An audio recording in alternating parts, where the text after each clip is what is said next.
好啦，继续来看中央政府今年度的总预算到打还阁卡条咧。为着要解决这个局面，有风声讲执政党拍算要由总统赖清德、甲行政院长杜英泰带行政团队到地方，直接甲民众讲总预算的重要性。针对这个总预算要卡条咧，民进党的立委讲，希望放下着党派的成见，找解套的办法。那国民党的立委是话讲，继续沟通。有没有信心啊？有准备有没有信心啊？准备永远要精进。小美精进国防，副部长陈淑谦亲宣告立法院，因为敢若115年度国防部支出的预算都变成5614亿，也毋过高达也被付费。台中的调委李坤祥看不落，直接退议，讲出心内话。所以我希望大会能够尽快审查我们的预算。所以没信心的对啦。国防预算通过之后，他们会更有信心啊。今年度中央政府的总预算阁继续动点。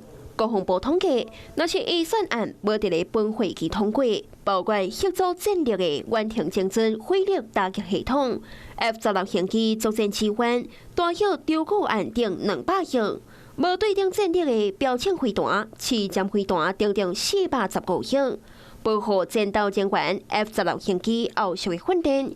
5.56公里步枪更新弹等88亿，拢将会受到影响。估计21派预算无法度按照原定的基定执行。你们在喊紧急需要，就是喊假的，需要不是只有喊话。我们没有看到一个官员来去做更多的沟通，这样对吗？根据了解，执政党目前也在讨论因应策略，由总统、行政院长亲身下乡，将抽象的预算数字具体化，协同地方议会党团展现议题重要性，将压力转向拿赢执政官市首长。